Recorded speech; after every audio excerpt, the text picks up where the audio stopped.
Hey, what's going on YouTube? Welcome to Fairy Fam Cam. My name is K0 of Ignored Demolition Ranch. On the very left here, we have the Oddity Compendium. Don't know what that means, but it's made by the same dude who made the boiled one. Yeah, show a clip, editor K0. Gomez? I can. Oh. No, no, no, don't you dare. Don't you dare have a. Oh! Thank you. Yeah, so so we're gonna be reacting to the Oddity Compendium. I'm not gonna be wasting any more time. Let's get right into this. Let's go. This is an ad for Nikes. Alright. Dr. Nowhere's Office of Wonders presents the Oddity Compendium, a beginner's anomaly education program. Oh, okay. Yeah. Hi, Welcome Dr. to the Nowhere. Oddity Compendium. Today, we will be learning about many wonderful and strange oddities that exist inside of, outside of, and around your universe. These strange phenomena can range anywhere We're getting from taught by life Dr. forms, Nowhere products, himself. and organizations to even events and anomalous time periods. Important. Okay. The following information has been acquired from realities that may be separate from the one you are currently residing in. Please be aware that knowledge or comprehension of incompatible information may result in a conscious reality fracture. Okay.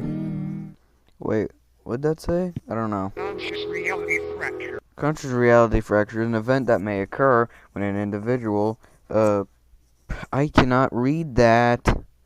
I can't read that. Receives a material that originates from incompatible reality. Symptoms include migraines, excessive bouts of deja vu, instant death, and more. Okay, works for me. Foxbed, a land of forgotten faces, and geometrical knowledge. I didn't read that. Sorry. What will we learn today? Your own bed may be harboring a hunger for your flesh. Guys, I'm laying on a bed. This is my bed. I'm laying on a bed right now. If you ever walk downstairs one morning and your family is gone, interacting with the headless corpses that remain in their stead should be avoided. Non-existence is a conscious disease. Okay. Got it. My bed is feasting on flesh. If you're out in the middle of nowhere and you get a rush of brilliant ideas, turn back immediately. Enlightenment is a drug, and withdrawals can kill. Oh. Okay.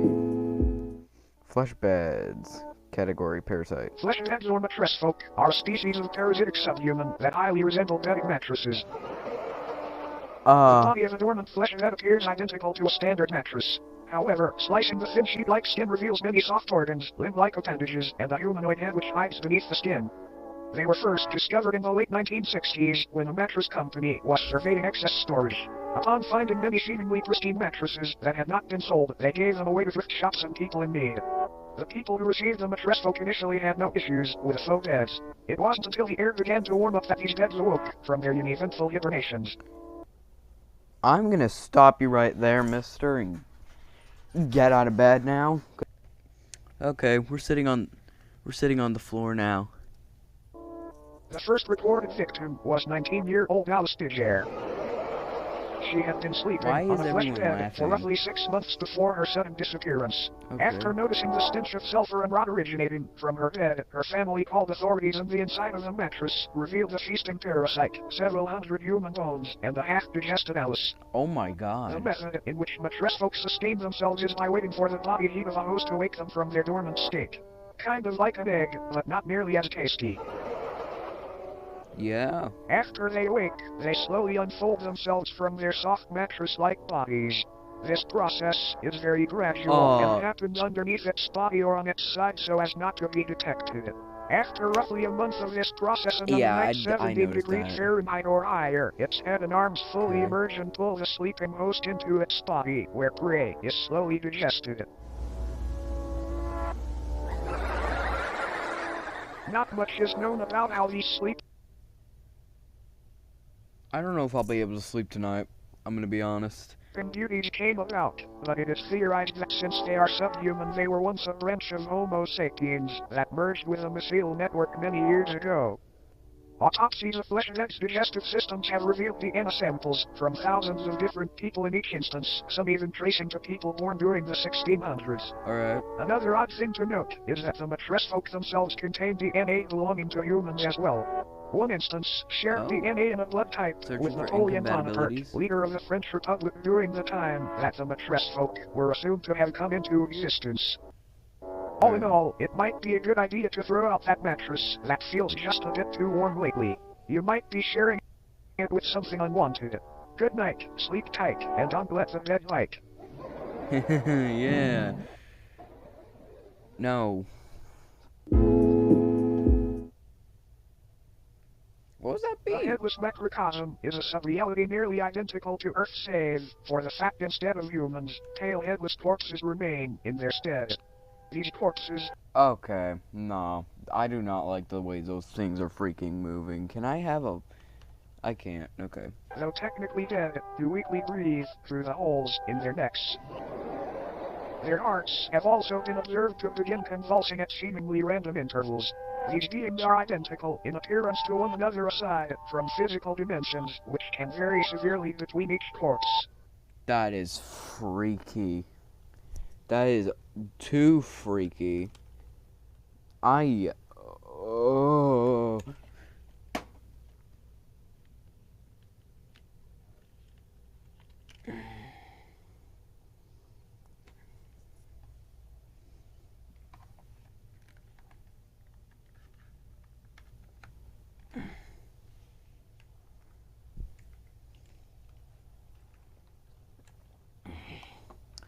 Okay, really hope that this is the mic that's working right now. I hope anyway. That's too low. Okay, let's keep going. The headless sub-people dwelling in this pocket reality have been observed changing their behavior when humans have physically interacted with them, and apparently gain a level of awareness and vitality when such events occur. Okay. There are approximately 2,393 living humans residing in this reality, all from parallel Earth. Every single resident recounts waking up in the headless macrocosm after falling asleep under strange circumstances back in their home realities. No one back in their own parallel homes remembers their faces or identities, which leads to the belief that this place could be a form of anti-reality. A waste compartment of the universe used for aspects of reality that are useless or harmful to existential fabric. The humans that live in the headless macrocosm are assumed to be taking shelter in abandoned structures and banding together to search for plant-based food during the warmer times. Fun fact. Humans have coined multiple terms and nicknames for these headless corpses, such as stumpies, cranes, and ichabodies. Alright. Despite this sub-reality being detached from main reality, an incident took place which created a temporary tier between the two. A man residing in the headless macrocosm was walking through a field with a small house in the center. Upon reaching the house, the man unintentionally brushed up against one of the breathing bodies. This body, just before motionless aside from the labored convulsions, sprang to life and removed the head of the man. It then proceeded to attach the severed head to the stump of its own neck. Alright. The man's name was Michael Edford. After the corpse I think I just had an acid trip. and placed Michael's head where its own should be, an event occurred back on Earth in the year 2061 that resulted in governmental intervention. A family's call to the authorities described an impossibly tall naked figure appearing in their backyard. The presence of this oddity was highly distressing to the family, and they remained inside their home until the situation was resolved. The following photograph depicts this figure they spoke of. Michael Tedford's rotting head is affixed atop its frail neck. Shortly after the photo was taken, what was left of Tedford's existence was removed from the premises and taken to an upscale anomaly testing site. Apparently, this corpse was attempting to quite literally become Tedford by leeching off of his existence. These breathing bodies appear to be in a constant state of yearning to reconnect with the roots of reality again, and they have been taken a hold of by a dangerous and contagious disease. This disease appears to be non-existence itself. Okay. It can affect anyone on Earth at any time, and once it takes hold, the headless macrocosm deems you valid for residence within its endless meadows, filled with fellow patients. But don't worry, it's a rare diagnosis. Okay. Another fun fact. Occasionally, crude man-made structures will form seemingly out of nowhere in order to correspond with the structures on parallel Earth. As mentioned earlier, the headless macrocosm itself functions like a digestive tract of the universe, and these structures may be antibodies attempting to fight off the virus of non-existence. Now then, check your head. Screwed on tight. Great, because you might want to hang on tight to it for this next one. Why did they have a freaking smiley face just on his chest? Also, yeah, I think my head's okay. The obelisks of enlightenment. I didn't get The to see. obelisks of enlightenment are a collective of monolithic beings that are currently residing in different remote locations across the world. Okay. Also known as the Fathers of True North, they appear in groups of 1 to 8 and stand anywhere from 10 to 150 feet tall. Oh my God. Each obelisk is levitated just barely above the ground and facing geodetic north. Though most of them reside in remote fields and deserts, they have also been found floating above the ocean within the vicinity of the Bermuda Triangle and even of the Moon. They are Oh my moving just God. ever so slightly and progress approximately 2 inches forward a year. These obelisks are enlightened in the infinitely vast secrets of the universe, and are constantly vocalizing the excess information Why as a is means your of ways mouth to open? counteract the Why is that overwhelming mouth intake open? of That's knowledge. ugly. Though currently enclosed and monitored by government entities, many people have wandered into these locations prior claiming to be following the sound of angelic singing. This alluring emanating from these obelisks seduces a massive increase in general intelligence in subjects listening. Folklore often refers to the frequency as the song of the divine contour. Each obelisk's biological elements are unraveled thousands of feet into the sky to make a metaphysical connection from Earth to the universe. It is assumed this is a form of knowledge worship, an attempt to make a mortal sacrifice for an immortal honor. Fun fact, these organs are confirmed to be those of the humans and other biological matter that were absorbed after enlightenment. Upon perceiving the words spoken by the obelisks or entering into close proximity with them, the human brain either spontaneously expands and combusts or receives an ability to comprehend the sacred information. Talk about being open-minded.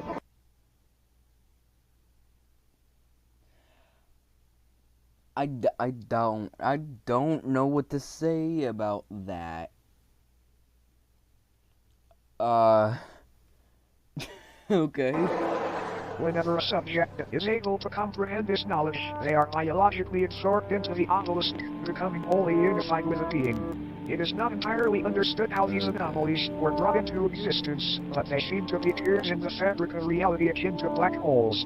Many speculate that these rifts were opened by ancient giants who were dissatisfied with a lack of Earth's knowledge. Many unnaturally large humanoid skeletons have been found underground adjacent to obelisk sites, further supporting this idea. When the obelisks made their debut on Earth, they aided in the construction of the pyramids of Giza by bestowing digestible levels of sacred knowledge onto Egyptian pharaoh Khufu after he was lured into the desert by their beckoning chords. This knowledge would help Khufu rationalize a possible blueprint and method for building these grand tombs, and they were made into the shapes of pyramids as a tribute to the divine structures. All in all, these obelisks may seem malevolent, but it's important to remember that no physical pain could ever outweigh the agony of infinite knowledge. Okay, what's with the laughing? No, you don't get to blame. Now, looks like our time here may be almost up. Okay. But before you go, it's time for a bonus oddity. No, I don't want to do this. Don't freaking do this. Philbus. This is Philbus. It is not known where Philbus comes from or why he is here, but there have been a number of people who, after consuming media depicting Philbus, have felt the overwhelming compulsion to practice Philbism. Philbism is a political and somewhat religious ideology which centers around a belief that building/consuming chairs and other wooden furniture is honoring Philbus' great sacrifice. It is not clear what this sacrifice is or what it refers to. Attributes and practices of Philbism include learning to build chairs, learning to properly digest chairs, promoting/discussing chair consumption on obscure internet forums, praising the fictional political candidate known as Phildus, who is said to advocate for making furniture consumption a socially accepted and widespread practice. There are so many wonderful things about Phildism. Consider Tony Phildism to come up with many others today. It's a great decision. Just keep your chair to get started. Any mention of Phildism and elaboration on the subject will eventually result in it becoming... He's gonna love my house. I freaking have so many chairs, dude. I have that chair, that chair, that chair. I had 2 other chairs in here. Let's see. I have my original computer chair. It's in that room. Let's see, what else? What else? There's the chair in there. There's 3 different chairs in there. A sofa in the garage, a chair in there, a chair in there, another chair in there. Let's see, a chair in there, and 2 stools in there. Okay. Becoming a sponsorship or advertisement of sorts. We have no idea how to avoid this, sorry. All Phildists will deny the existence of Phildism when directly questioned about it. This video was not in any way sponsored by Phildism. This is for educational purposes only. Phildism does not even exist. You can sign up for Phildism certification here. Consider the body of Phildis today. Eat your chair. Would you look? Eat your chair, okay. At the clock. It's just about time for us to part ways. Alright. Why is there an extra minute? This purely auditory procedure will ensure you do not come away from this with any ailments from beyond contracted during your viewing experience. Okay. Please close your eyes and do not open them until told to do so. Oh, you got it.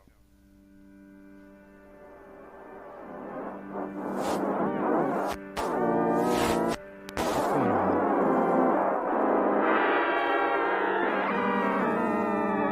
I can't tell what's going on. What's happening?